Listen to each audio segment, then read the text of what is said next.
Hello friends, welcome to the land of Kakiak. My name is Laurel and today is a planning day. It is Sunday evening, so I'm kind of late getting to my week's planning. I was just busy this week and this weekend.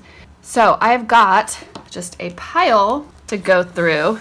Here's some of it just sitting over here off to the side.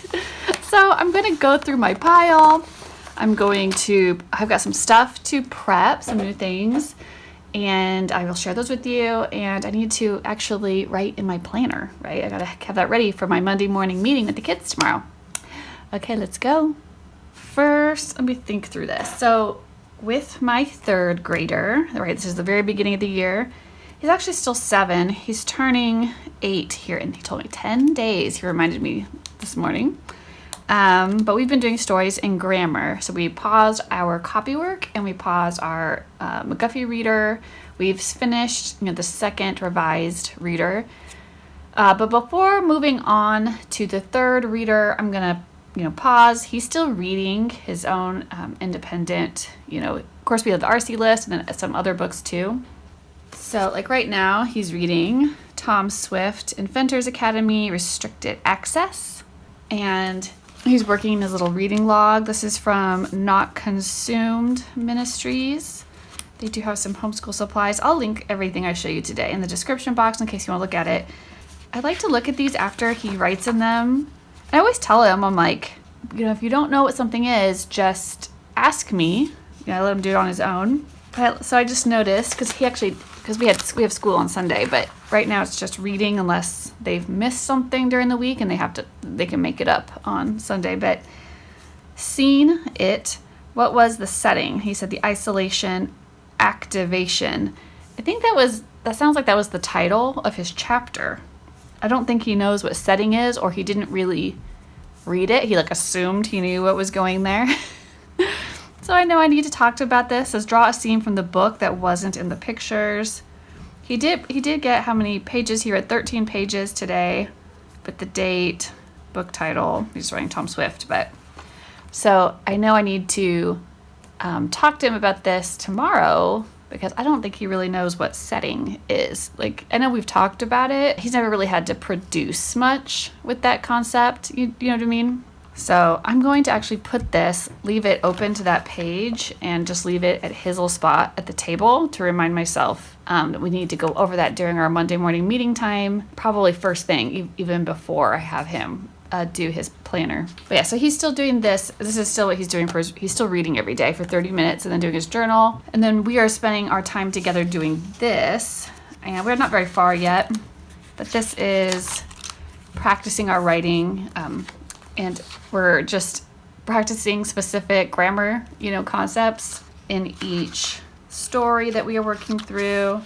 I did find it helpful. Anybody who has this or has something similar where they have to fill things in is adverbs. He was having a hard time coming up with adverbs on his own. So I just went online and, Googled adverb lists and found one from the EnglishGrammarHere.com and printed it out and just taped it in the front. So, if he gets stuck on trying to come up with an adverb, or if he's trying to use the same one over and over, I might just look at your list and see if, you want to answer one of these questions with an adverb for your sentence.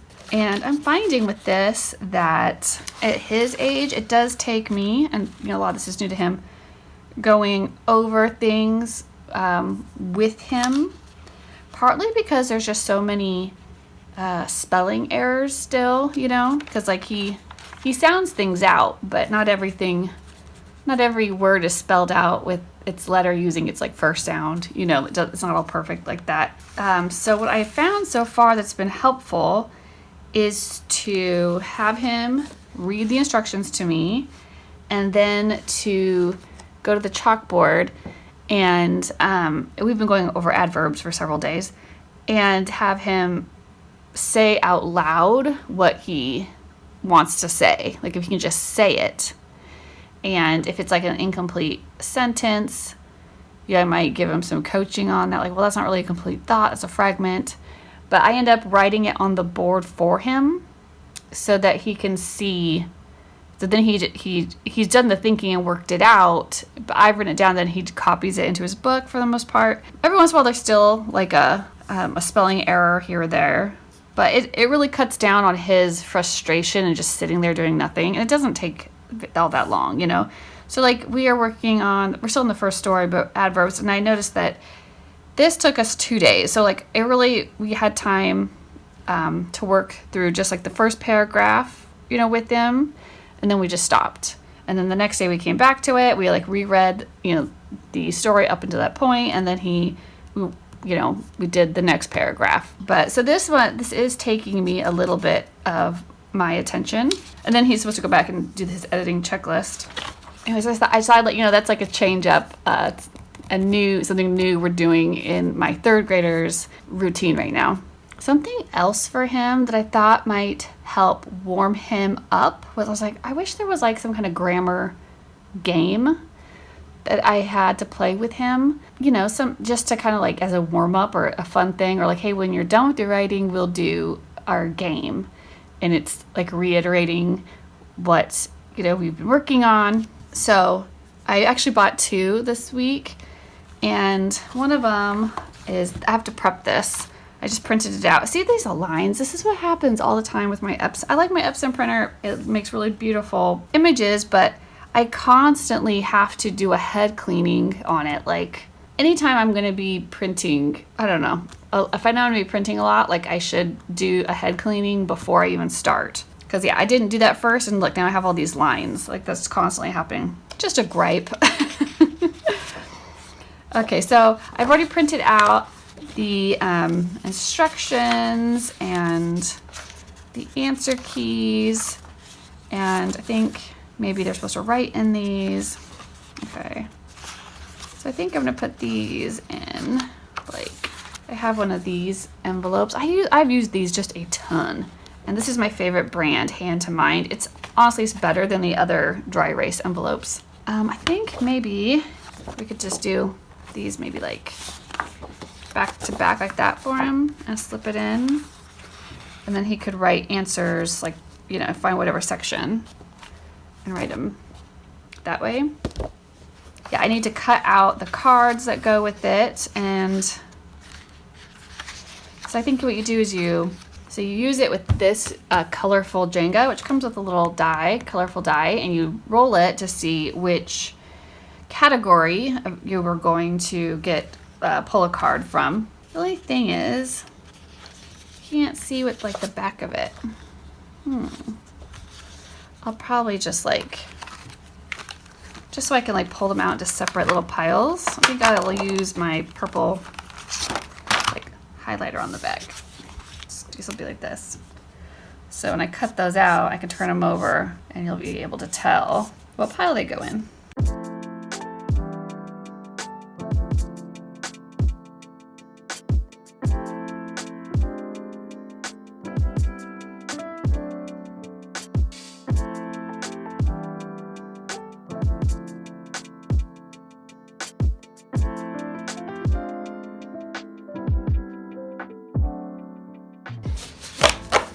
Okay, I'm gonna go cut these out and I'll be right back. All right, so I just punched the little cover I printed out for it, the instructions and the answer keys, and have a little piece of craft paper on the back. I'm just gonna put this baby together.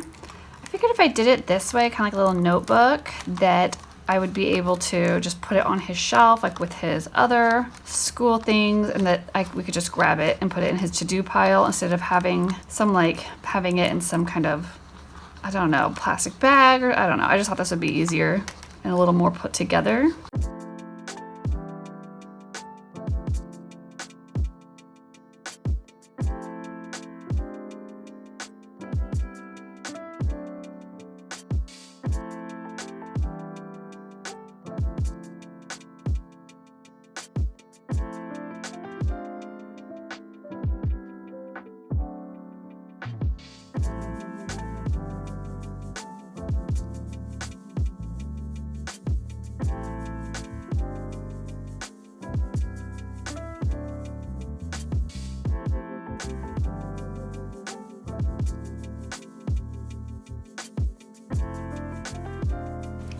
So now I can just keep these things together and pull them out to play.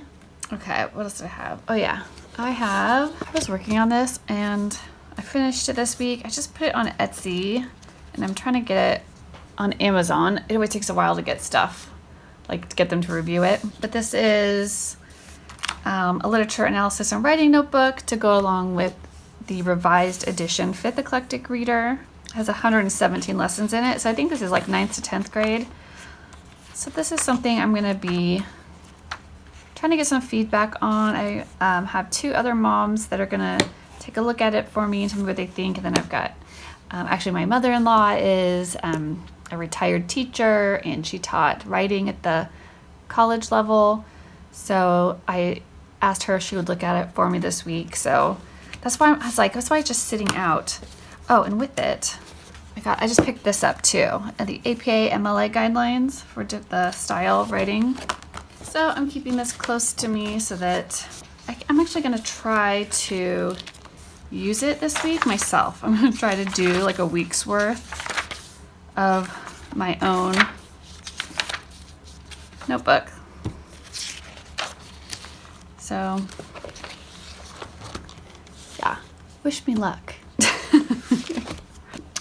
Oh yeah, I also got this Roll and Solve, which is another grammar game.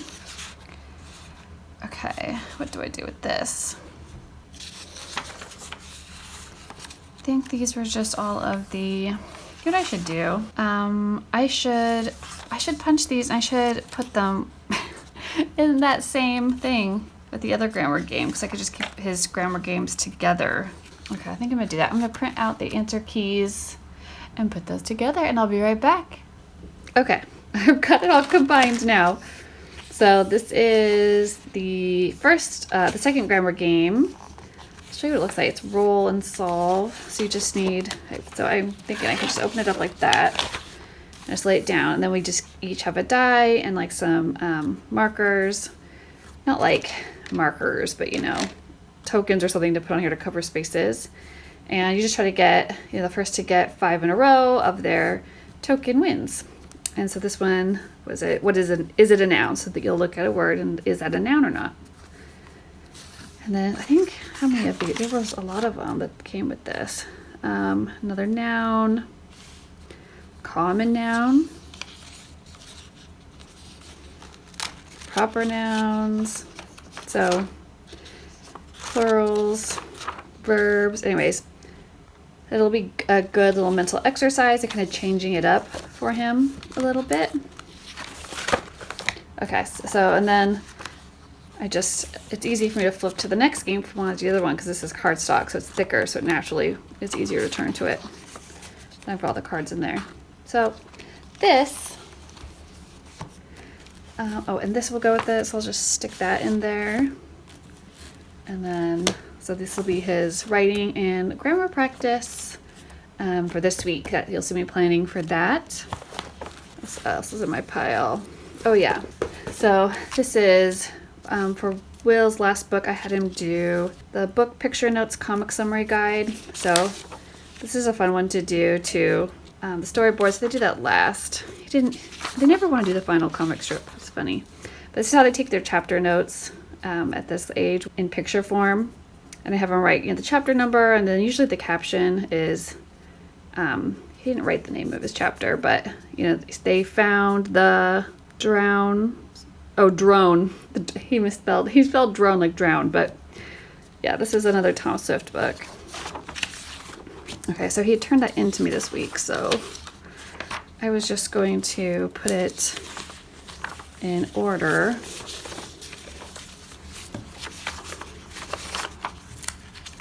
Okay, and then this is like his final thing. The storyboard is kind of like a summary. Okay, so I was just going to staple that and put that away in his work sample area. So I'm going to do that right now. So I cleared my pile. Chaos has been managed. I actually have a clear space to plan in. Okay, starting with my 7th grader. Oh, I know that he did do this.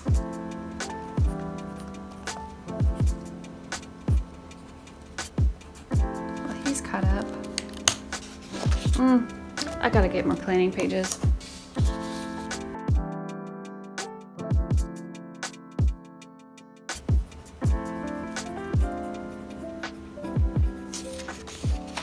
So whenever I take stuff out to put new stuff in, I usually keep the previous week in there just so I can refer to it.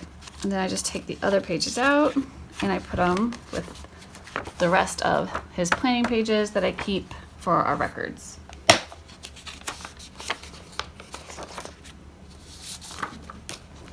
And then I put about 4 weeks in.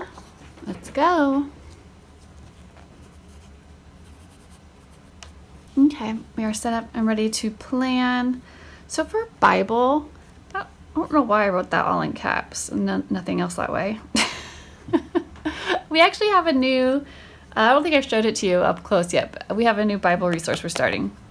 Okay, so we finished it's in the same series. We did first how to study your Bible, and this is the next one. It's called Jesus in the Spotlight. And it's going through John chapters 1 through 10. And so yeah, there's a teacher's version, right, that I have. And then Everett and William both have their own one of these. I think this is William's. But yeah, we just started this last week, so we haven't got very far into it. And I really like this series. I think I've shared this before, but I guess it's worth repeating. So I just set a timer for 20 minutes. We pray to start, then we read, you read a scripture like every day. You practice, so you're trying to memorize a scripture. But right now, it's John 20, 30 to 31. That's the one we're reading every morning. Then we just pick up our books and we just start going, and I lead it. And I think I've said this before, but so they have like the reading passages from the Bible, they have them in the back. And I don't know, it's just really, like, especially for William, who's younger, to be constantly flipping back and forth between the back. Because you do your reading and marking on here, and then you're supposed to answer questions. It's just asking for error.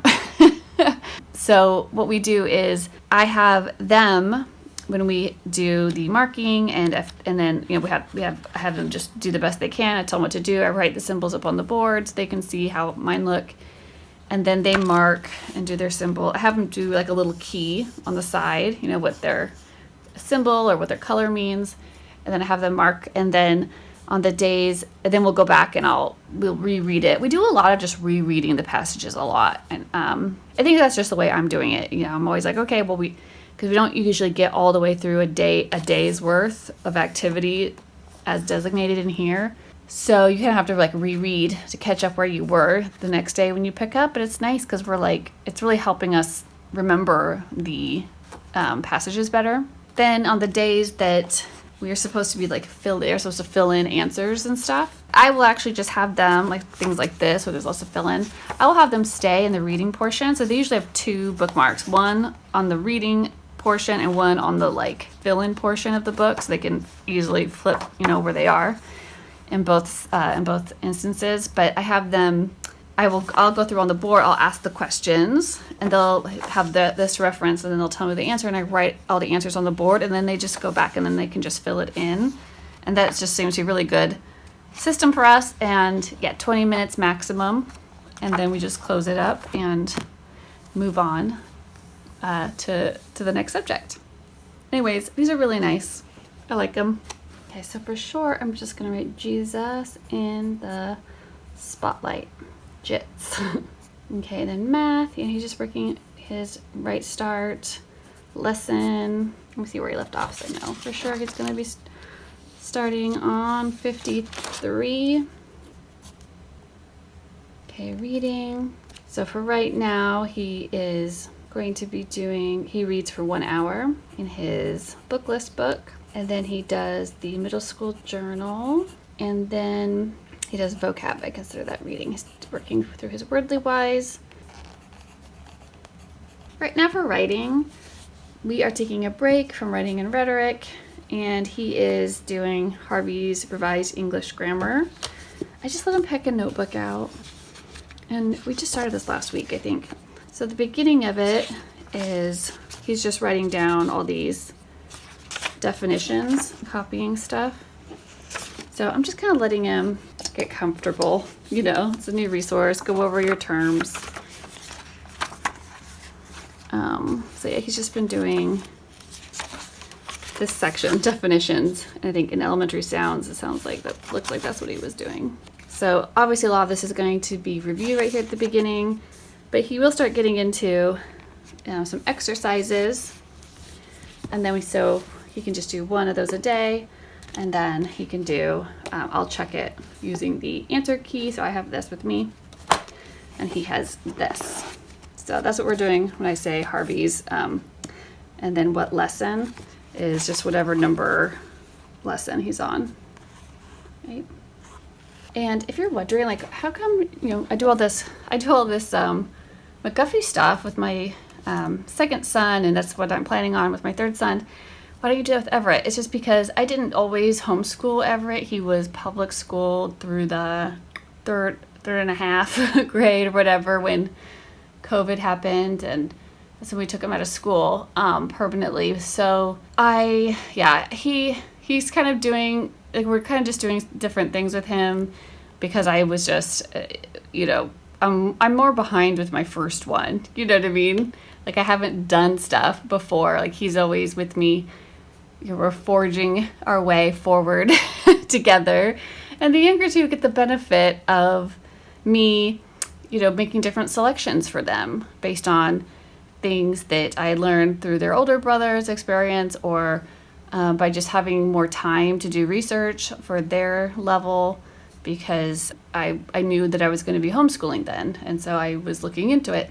Anyway, so yeah, Everett's kind of a different path than the younger ones. Like, it's the same general idea, but yeah, sometimes you just have kids that what works for one doesn't work as well for another, so there's that too. Okay, so he's going to do Harvey's lesson something. And we will pick back up with writing and rhetoric whenever I am done doing this with William. Because since this is like another whole other subject that takes a little more time from me, I don't have time to do writing and rhetoric with Everett and this with William. And this shouldn't take terribly long. So for right now, I'm just having Everett do this because this, he doesn't need me to do anything with him. And he can take some time to brush up on his grammar. That won't hurt him. And he might learn something new too. And then of course he's still doing general science. What did he ended? He was on module 3. So I'm sure that's where he still is because it usually takes him a while to get through those.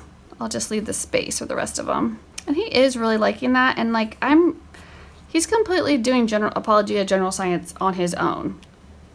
So he's actually really motivated. He likes it. So he's like motivated to do it. He loves the labs. He never complains about, having to do it or anything. So yeah, that's a success story for me. And then at the end of the week, I just go through and make sure that he did everything that's on those checklists that come with the program. So I literally am doing no planning at all. So yeah, this is working out really well for us and he's enjoying it. Okay, and then here's just our personal evening, activities. And then we have the life group at our house. Okay. Everett is planned for. The check boxes are my favorite part.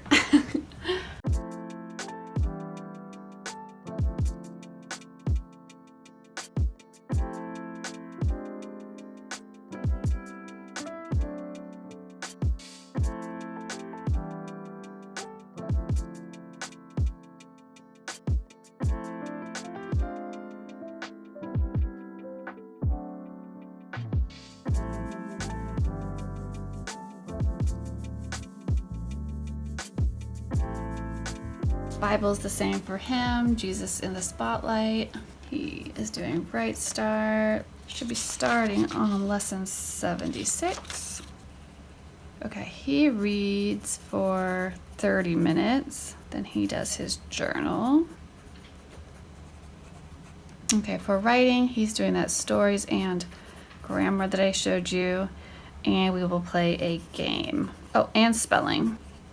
Okay, he's still working his way through the astronomy. I'm assuming we're still in lesson 4 because I don't remember finishing.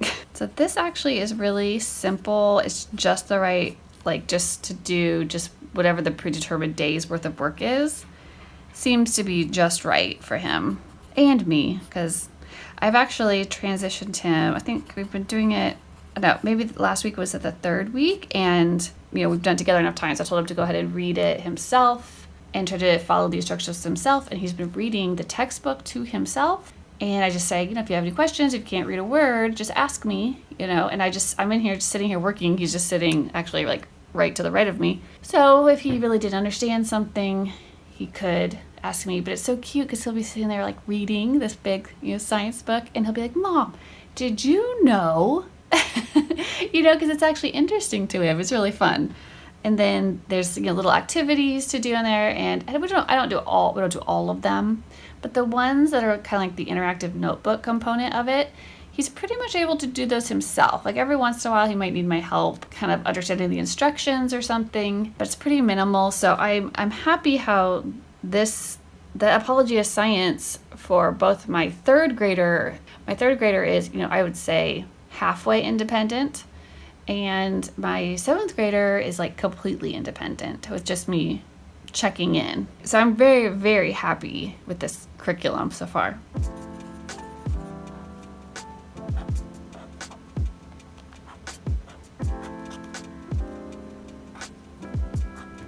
Okay, Will is planned for. Let me take a look at my kindergartner's stuff. Yeah, he did school every day this week. We're ready to start tomorrow. And I've started writing R for reading, writing, and math. And then the days that we did, because we've switched over to social studies, I'm just going to mark the days that we did those. Now I can't remember. If I didn't write it down the day I did it, I'll have to look at his notebook. See, because I have this, I can always look back and use it to my records.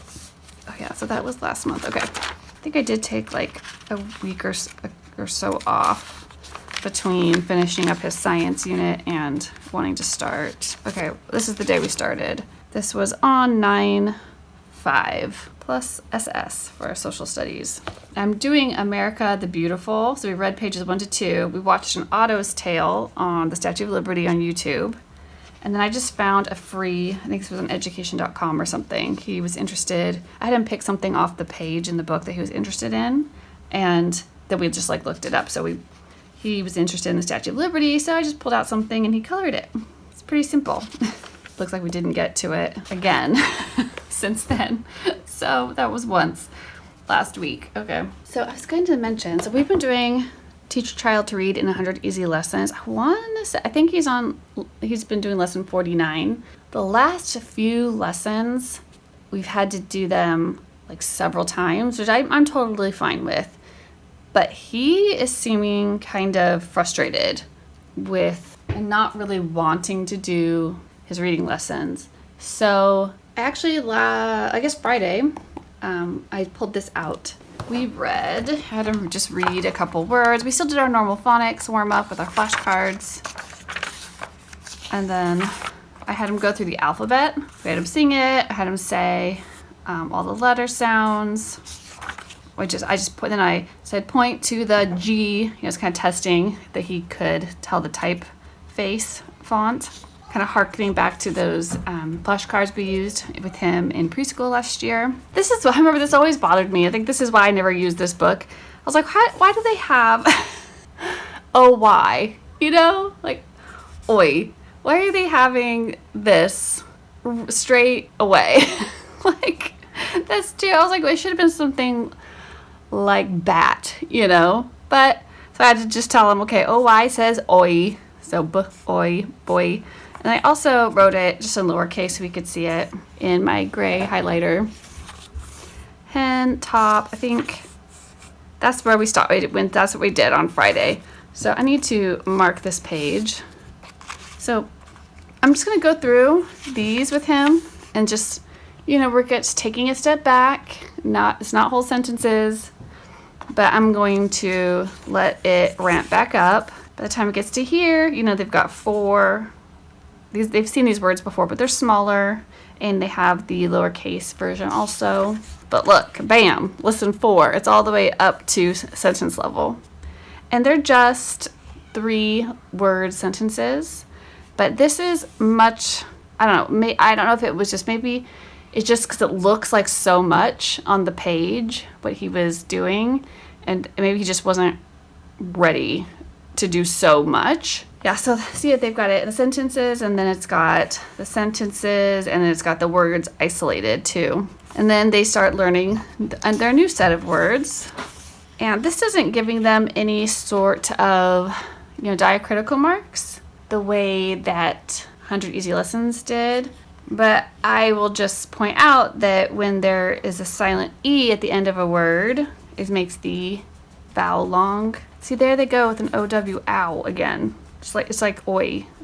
It just seems really early to be introducing those when they're trying to. But no, he might get it. He's been reading the word cow. Maybe it'll be fine because it's in his phonics flashcards, the alpha phonics progression that I'm using with him. So you can see it doesn't take very long for it to get into sentences, and there's not all of the script on the page, which I was wondering if that was looking overwhelming to him. Because it had all this red script, which was what I was supposed to say, and then all the directions were in black, and that was, so we used 100 Easy Lessons all the way through, all 100 lessons with William, and it was never an issue. He really wanted to learn to read. It was just really, I don't know, it was just a perfect fit for him. But Bo is kind of balking now at some of this stuff, so I'm just going to try something that looks a little bit different. It's a little simplified. I mean, he's only 5. We have time. There's no rush, I want it to be enjoyable for him. And so, yeah, I'd like to get through this book. Look what they'd be reading at the end.